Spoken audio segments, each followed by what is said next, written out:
Yang dilakukan oleh Joko Widodo adalah satu kebijakan disebut dengan preemptive policy. 2004 sudah ada preemptive policy sehingga Susilo Bambang Yudhoyono menang. 2009 sama, 2014 sama, cuma kali ini Joko Widodo keluar sikap mental yang sesungguhnya. Apa mental yang sesungguhnya? Dia jujur pada ketidakjujuran. Pada ketidakjujuran. Dia jujur pada ketidakjujuran. Dia jujur bahwa dia cawe-cawe. Dalam konstruksi preemptif sesungguhnya, maka preemptif yang harus dipakai bukan cuma sekedar pada yang namanya pasal 7A atau pada tap MPR, tapi pada kalimat demi Allah berdasarkan pasal 7A. Kalau demi Allah, karena dia bersumpah atas nama Islam, itu harus dikembalikan ke dalam yang namanya kata pembukaan. Begitu dikembalikan kata pembukaan, ketemu ini moralnya nggak ada kalau gitu. Kalau kita melihat ini, maka cawe-cawe sebagai preemptive policy sesungguhnya bukan variabel tunggal, bukan variabel tunggal jadinya. Nah, ketika masuk variabel tunggal, tinggal kita lihat siapa yang bersih dari. Saya tanya sama teman-teman semua di sini, siapa partai siapa yang bersih dari keterlibatan ini semua? Ada nggak? Kalau Anda sudah dibilang nggak ada, berarti harapan untuk pemakzulan sesungguhnya hampir-hampir tidak ada.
Assalamualaikum warahmatullahi wabarakatuh.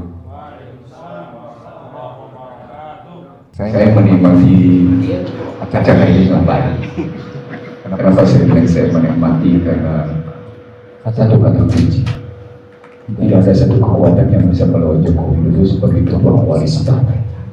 Tidak ada satu kekuatan yang bisa melawan Joko Widodo sebagai ketua koalisi partai. Di era Orde Baru saya menyebutnya 3-in-1. 3+1. Dan itu tulisan saya di sebuah media di tempat saya bekerja, sehingga kemarahan dari penguasa muncul ke media itu. Saya tegas menulis 3-in-1, 3+1. Di era Joko Widodo yang terjadi adalah 7-in-1 atau 6-in-1, 7 tapi 1 atau 6 tapi 1. Jadi ketika kita menyaksikan Joko Widodo sebagai ketua koalisi partai-partai, dan partai-partai itu adalah satu-satunya pemegang saham dan pembentukan pemerintahan, maka tidak ada satu kekuatan yang bisa melawan. Karena satu-satunya pemegang saham adalah partai. Partai-partai itu berkoalisi, pimpinan koalisi Joko Widodo. Jadi kalau kita bisa melakukan pemikiran alternatif atas situasi itu, maka sesungguhnya cara berpikirnya adalah cara berpikir bukan sekedar pada yuridis legal, bukan sekedar pada yuridis konstitusional yang legal, tapi harus melihat dalam konstruksi yuridis filosofis dan yuridis sosiologisnya. Jadi legal substance-nya sama legal structure-nya ditarik ke dalam yuridis filosofis dan yuridis sosiologis. Apa kata kuncinya? Preemptive policy. Yang dilakukan oleh Joko Widodo adalah satu kebijakan disebut dengan preemptive policy. 2004 sudah ada preemptive policy sehingga Susilo Bambang Yudhoyono menang. 2009 sama, 2014 sama, cuma kali ini Joko Widodo keluar sikap mental yang sesungguhnya. Apa mental yang sesungguhnya? Dia jujur pada ketidakjujuran. Pada ketidakjujuran. Dia jujur pada ketidakjujuran. Dia jujur bahwa dia cawe-cawe. Dan dia kemudian memang tadi yang disebut sebagai berpihak. Dia jujur di situ. Tapi sesungguhnya dia berhadapan dengan persoalan ketidakjujuran dia bahwa dia harus mengatur. Jadi ada problematik. Ya kalau akhirnya pakai konstruksi berpikir ini soal etika pemerintahan berdasarkan TAP MPR. Lalu saya juga menggunakan pasal 7A gitu ya. Maka problematiknya ini bukan cuma sekedar etika. Menurut pandangan saya, kalau melulu hanya berdasarkan pada kekuatan berpikir intelektual manusia, mentok sudah. Karena itu kita mesti nariknya ke atas. Etika adalah sumber-sumber nilai di masyarakat yang bergerak dalam kerangka dinamika kehidupan itu. Diambillah sumber nilainya. Tapi kalau kita tarik ke atas dalam konstruksi hukum yang basisnya moral, maka ajaran keagamaan yang menentukan. Di sini saya setuju pada apa yang disampaikan oleh Amin Rais. At-Taubah 111. Tapi Amin lupa bahwa At-Taubah 111 itu berhubungan dengan 112. Yang 112 itu suka tidak suka umat Islam harus hijrah. Tanpa hijrah nggak bisa 111 tegak. Ahmad Husainuddin. Buka dengan baik. Jadi mari kita takbir. Allahu Akbar. Jadi nggak mungkin kita ngelihatnya. Saya ingin mengajak pemirsa Ahmad Husainuddin channel, Refli Harun channel, dan semua channel ngelihatnya total dulu. Total pictures-nya kayak apa nih? Total pictures-nya kita dapetin dulu kayak apa? Lalu setelah kita dapetin total pictures-nya, maka bisa kita pretelin secara sistematik struktural. Oke, kita dapat sekarang. Oke, Joko Widodo melakukan preemptive policy. Preemptive policy-nya sesungguhnya bertentangan dengan etika. Merujuk pada TAP MPR, merujuk pada pasal 7A. Nanti bukan soal tujuannya dulu, tapi soal preemptifnya itu kemana, soal nomor 2. Jadi cara analisis kita adalah apa yang dia preemptifkan, kemana larinya. Dalam konstruksi preemptif sesungguhnya, maka preemptif yang harus dipakai bukan cuma sekedar pada yang namanya pasal 7A atau pada TAP MPR, tapi pada kalimat demi Allah, berdasarkan pasal 7A. Kalau demi Allah, karena dia bersumpah atas nama Islam, itu harus dikembalikan ke dalam yang namanya kata pembukaan. Begitu dikembalikan kata pembukaan, ketemu ini moralnya nggak ada kalau gitu. Ada problematik dong di situ karena 4 alinea tadi bicara tentang kekuatan moral yang luar biasa. Kata kunci pertama adalah tidak ada satupun warga negara Indonesia yang punya hak atas kedaulatan boleh tertindas. Penjajahan harus muka bumi harus hapus. Karena itu penindasan harus hapus dari kamu dengan segala bentuknya. Kalimat pertamanya jelas begitu. Jadi tidak boleh ada penindasan bentuk apapun. Tidak boleh ada penindasan politik, baik dengan preemptive atau kemudian dalam posisi current action gitu ya, atau kemudian dia future actions. Saya ingin mengatakan kepada seluruh pemirsa channel ini simbolik torture strateginya. Strategi kekerasan simbolik. Yang memang diulang-ulang cara membacanya. Nanti kita masuk ke ekonomi ya, tapi saya ingin mereson dulu Refli sebagaimana kemudian disampaikan dengan Denny dan Jimli dan lain-lain gitu ya.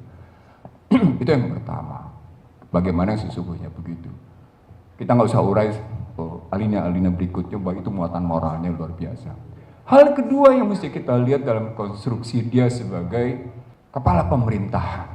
Kalau kita lihat dia sebagai kepala pemerintahan dan menguasai segalanya, maka kata kunci berikutnya adalah ketika kita ambil dalam posisi dia sebagai kepala pemerintahan, dia jelas-jelas dengan preemptifnya melakukan kesepakatan pada hakim garis, pada livery, itu pada hakimnya sendiri, pada semua pihak termasuk yang namanya para manajer pertandingan.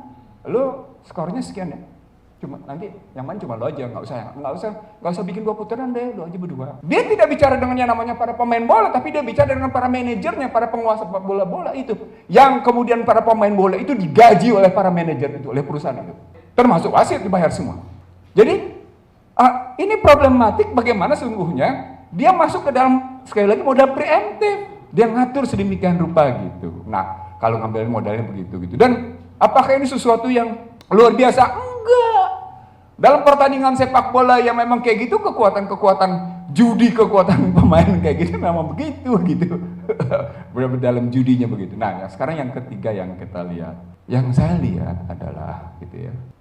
Kita mencoba untuk keluar dari kemelut seperti ini, tapi kemelut yang dimunculkan itu pada konstruksi misalnya katakan sodoran tentang pemakzulan yang dimulai dengan hak angket. Saya ingin mengatakan pada teman-teman, buka undang-undang MD3 tentang hak angket, tentang pansus. Buka undang-undangnya dengan baik. Pelajari dengan baik. Apakah memang hasil pansus itu bisa ditindaklanjuti apa enggak walaupun dengan hak menyatakan pendapat. Buka dengan baik. Apalagi koalisi di tangan mereka gitu. Jadi melihatnya begitu. Saya tidak sedang mengatakan bahwa apa yang disampaikan oleh Refli, oleh Denny itu adalah tidak realistis. Tapi peta politik adalah sejak yang namanya Pansus Pelindo II, Undang-Undang MD3 diubah, sesungguhnya DPR telah mengamputasi dirinya. DPR telah mengamputasi dirinya khususnya pada hak-hak penyelidikan pansus. Itu kita mesti tahu itu. Kita mesti ngerti bahwa ya koalisi di tangan mereka, selesai. Habis, apapun terjadi. Apalagi kemudian ketua umum partai punya hak recall. Habis selesai di situ gitu. Jadi wacana-wacana kita yang kelihatannya, saya ingin mengatakan begini, wacana-wacana yang muncul itu di satu sisi secara akademik bagus, tetapi dalam perspektif yang namanya realitas politik, dia berhadapan dengan satu jurang terjal, tembok-tembok yang luar biasa menghambat dengan berbagai macam hambatan. Seakan-akan mimpi kalau menghadapi ke situ gitu. Tapi bisa dilakukan kok. Nah, sekarang persoalan bisanya bagaimana? Nah, di sini kita belajar dari yang disebut dengan cerita Sambo, cerita Teddy Minahasa, cerita bagaimana peristiwa-peristiwa lain ternyata keterlibatan tangan Allah itu luar biasa di situ gitu. Makanya kemudian kita balik lagi pada kekuatan iman. Dalam bahasa yang sederhana, kalau kemudian tadi dipetakan seluruh kekuatan politik sudah di tangan Joko Widodo, saya ingin mengatakan enggak juga. Ketika pemerintah, maaf, karena ini kemudian sebelah kiri kanan saya soal Muslim ya. Lebaran kemarin hari apa? Sabtu, pemerintah.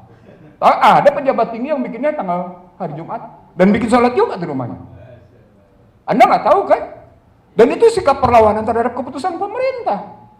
Dia tunjukkan itu gitu, bahwa sholat Idul Fitrinya itu pada hari Jumat, bukan pada hari Sabtu. Dan hari Jumat itu juga kemudian dia merayakan satu Syawal. Itu bukan perlawanan intelektual saja, itu juga perlawanan spiritual dan emosional.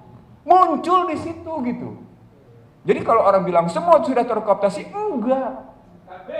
Gitu. Jadi ada gitu. Nah, sekarang kita masuk ke soal ekonomi dari posisi itu. Sahabat semua, kalau melihat peta ekonomi, sesungguhnya sudah sejak awal Joko Widodo gagal. Ingat nggak kampanye 2014 yang berteriak-teriak $1 sampai dengan 10.000 siapa? Media apa saja?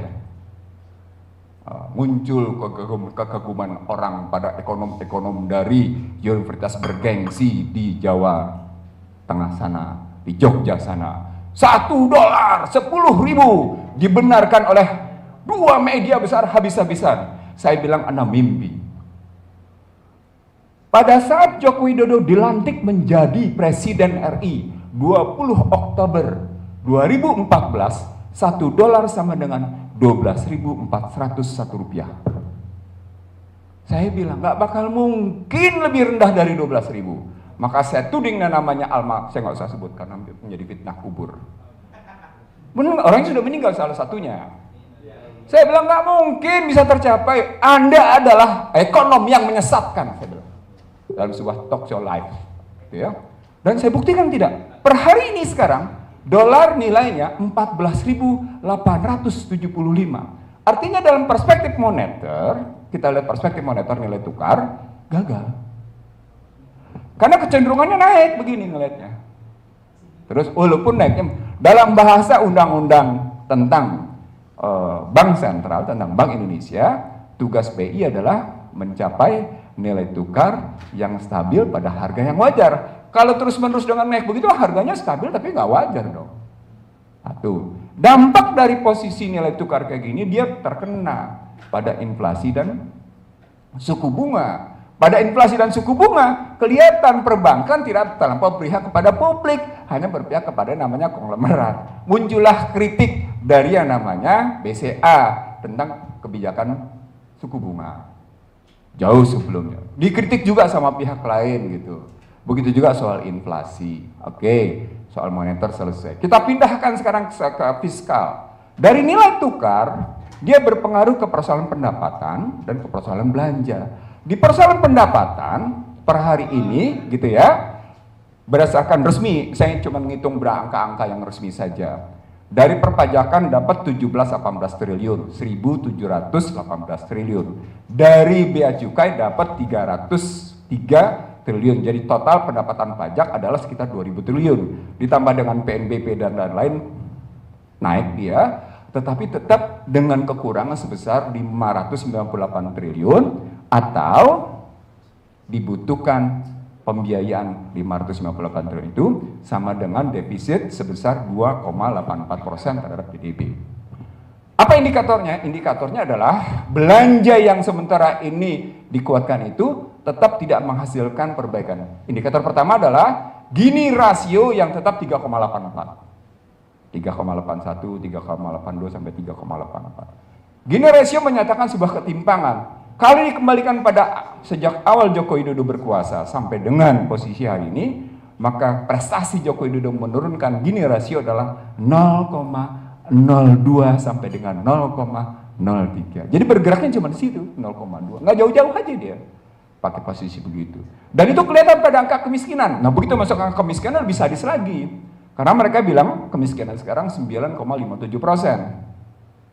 Tetapi andai kata 1,9 dolarnya itu diikuti titah Bank Dunia yang menyatakan perlunya angka kenaikan itu menjadi 3,2 dolar, maka angka kemiskinan disebut orang sebagai 40%. Saya menghitung bukan 40%. Kalau pakai hitung-hitungan BPS gitu ya, dia bergerak antara 27 sampai 40. Logikanya begitu. Itu berarti berhubungan dengan pengangguran. Siapa yang nganggur? Yang nganggur sarjana. Apa poinnya berarti? Itu berarti belanja negara tidak efektif. Ketemu deh. Pantes kalau begitu tax ratio susah sekali naik karena belanjanya tidak efektif. Sekarang pertanyaan, kenapa sampai saya uraikan kayak gini? Karena saya ingin mencari satu pembenaran atau kemudian satu pembantahan terhadap cawe-cawe, terhadap preemptive policy dengan pendekatan ekonomi politik. Kalau kita pakai pendekatan ekonomi politik, maka kalimat cawe-cawe itu sebagai preemptive policy. Saya ulang, sebagai preemptive policy, bukan cuma sekedar ikut membantu. No, ini preemptive policy, apalagi dia sebagai kepala pemerintahan. Maka bisa dibenarkan nggak? Secara hukum nggak bisa, secara ekonomi bisa nggak? Nggak bisa juga tuh.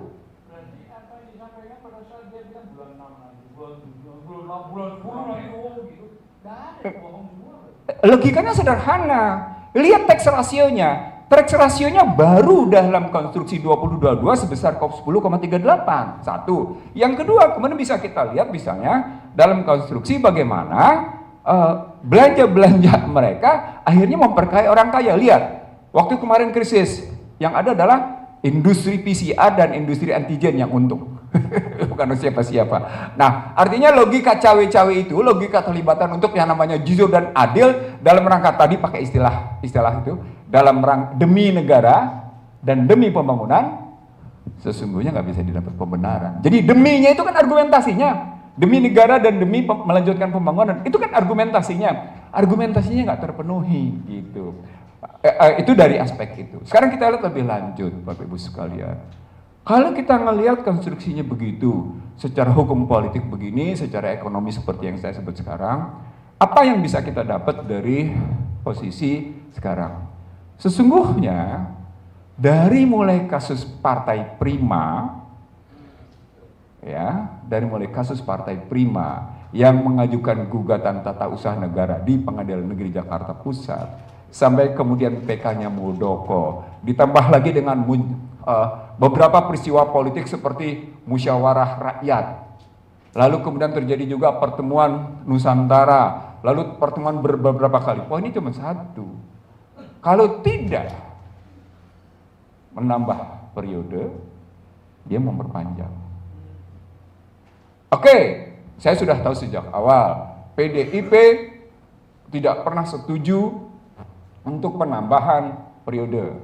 Tapi kemudian ada dua sikap yang muncul dari beberapa partai politik, terutama karena kenyamanan. Perpanjangan boleh dong, nggak capek, enjoy. Nggak perlu boleh dong, gitu. Maka punya sikap dua politik. Walaupun kemudian ada beberapa pendapat partai politik juga tidak setuju. Tapi mari kita lihat sekarang, apa kepentingannya untuk itu? Saya bilang ada 5 kepentingannya. Saya bilang ada 5 kepentingannya. Kepentingan yang paling utama tentu bukan sekedar kepentingan material, tapi kepentingan perlindungan. Kita tahu kasus Gibran Kaesang di KPK. Suka tidak suka, sama seperti sikap SBY yang tidak ingin Ibas masuk ke KPK. Sama. 2014, siapapun orangnya pasti akan membarget agar Ibas tidak bernasib seperti almarhum sudah meninggal, dia sudah selesai. Nggak ada kita sebut ya, karena almarhum yang menyebut, yang sudah meninggal itu, dan dia menyebut di situ posisinya. Oke, dia harus mengamankan. Yang kedua, Ahok harus juga diamankan, karena Ahok yang menyatakan tegas-tegas, kalau bukan karena pengembang Joko Widodo tidak bisa jadi presiden. Harus diamanin. Kalau mengamaninnya namanya Ahok, itu kan berarti ada kepentingan pengamanan para konglomerat. Sekarang pertanyaan, konglomerat itu sedang berbisnis apa? Bagaimana sekarang posisinya? Sudah return belum? Nah, ketika sedang return, itu masuk kasus Johnny G. Plate. Coba lihat urut nama-nama pada kasus Johnny G. Plate. Siapa orang-orang itu yang kemudian lihat pada posisi TKN? Lihat pada kasus TKN, siapa yang duduk sebagai orang-orang keuangan di TKN, bisnis mereka sebelumnya apa, relasinya kayak gimana, akan telusur. Kata kuncinya sederhana sesungguhnya.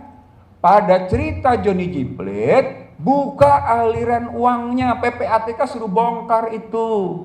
Nah, untuk masuk pemakjulan sesungguhnya dalam rangka gagasnya Denny Indrayana dan kawan-kawan, masuk dulu lewat kasusnya PPATK pada kasus Johnny G. Plate. Nah, kena di situ. Itu melihatnya. Nah, 2 ya alasan itu. Jadi alasan Gibran, alasan Ahok, dan kemudian alasan Johnny G. Plate. Yang paling penting adalah kasus kereta api cepat dan kasus IKN.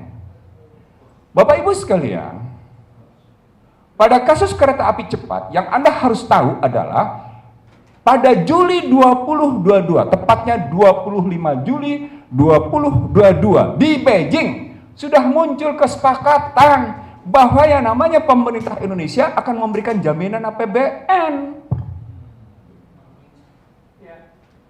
Jadi cost overrun atau ngebangkatnya biaya yang diminta yang terjadi itu menggambarkan beberapa hal. Saya tidak ingin menyatakan soal macam-macam di belakang soal saham kereta api cepat ya. Apalagi kemudian terjadi macam-macam perubahan dari Gambir sampai akhirnya ke Halim gitu misalnya. Atau katakan sekarang sesungguhnya bukan Trans kereta api cepat Jakarta-Bandung, tapi sesungguhnya High Speed Railway Trans Jawa yang ujungnya dari Jakarta sampai dengan Banyuwangi. Yang ingin saya sampaikan, saya tahu Anda terburu-buru, tapi saya ingin mengatakan begini. No. Saya tahu, saya ngerti. Tapi saya ingin mengatakan begini, di balik kereta api cepat ini problematiknya luar biasa loh. Cuma terkadang diputar balik sehingga kelihatannya keluar kata-kata. Siapa bilang APBN kita tidak mampu? Gimana mungkin sih ngomong APBN itu tidak mampu? Wong dia sudah punya beban berat kok. Bapak Ibu sekalian, Bung Ahmad Husainuddin, cawe-cawe itu bisa dilihat dalam 2 perspektif. Perspektif pertama apa yang disebut dengan discretionary policy. Suatu kebijakan yang didasarkan atas kebebasan seorang pemimpin ngambil kebijakan, namanya discretionary policy, dan itu berarti menyangkut nanti berbagai kebijakan lain. Yang kedua, mandatory policy, satu kebijakan yang didasarkan atas perintah. Sekarang kalau kita ngambil pada kasus kereta api cepat, yang kemudian nanti berhubungan dengan cawe-cawe, dia ada di mana? Dia sesungguhnya dalam konstruksi keinginan melakukan discretionary untuk mencapai mandatori karena sudah menjadi program. Ketemu problematik ruwet. Gimana ruwetnya? Karena sesungguhnya di belakang kereta api cepat Jakarta Cepat itu tangke yang kemudian malah keluar jaminan. Di sini kebanyakan teman-teman tidak melihat urut-urutan masalah yang sesungguhnya kereta api cepat itu bermasalah dari segi pembiayaan. Satu. Sama dengan IKN. Ditambah lagi IKN sebelum kemarin soal pasir, muncul sejumlah konglomerat atas undangan Duta Besar Indonesia untuk Singapura membawa konglomerasinya ke IKN. Konglomerasi Singapura. Kalau kita melihat ini, maka cawe-cawe sebagai preemptive policy sesungguhnya bukan variabel tunggal. Bukan variabel tunggal jadinya. Nah, ketika masuk variabel tunggal, tinggal kita lihat siapa yang bersih dari, saya tanya sama teman-teman semua di sini, siapa partai siapa yang bersih dari keterlibatan ini semua? Ada nggak? Kalau Anda sudah dibilang nggak ada, berarti harapan untuk pemakzulan sesungguhnya hampir-hampir tidak ada. Dan berarti apa yang disampaikan oleh Lim Bianchi, nggak usah pakai namanya Yusuf Wanandi, karena memang namanya aslinya Lim Bianchi. Apa yang disampaikan oleh Yusuf Wanandi atau alias Lim Bianchi, pada hakikatnya akan terjadi begitu. Apalagi kita tahu bahwa beberapa tokoh utama di balik Lim Bianchi adalah orang-orang penting di East West Center. Di East West Center. East West Center adalah sebuah lembaga think tank NGO di bawah binaan Kementerian Luar Negeri Amerika yang mencoba mempengaruhi beberapa tokoh untuk melanjutkan kebijakan-kebijakan Amerika. Jadi kita tahu nih pertarungan ini apa. Disitulah ketemu saya. Ini jangan-jangan sikap Denny Indrayana ketemu dengan di sini nih akan larinya begini. Nah, cuma tinggal kita pilih apakah dua pasangannya ini pasangan Ganjar dengan Prabowo atau kemudian saya nih mandangnya Prabowo dengan Anies. Ngelihatnya begitu gitu. Saya kira begitu pengantar diskusi. Saya setuju melanjutin karena masih banyak data yang belum saya kemukakan berkaitan dengan prestasi-prestasi ekonomi di level mikro. Terima kasih. Assalamualaikum warahmatullahi wabarakatuh.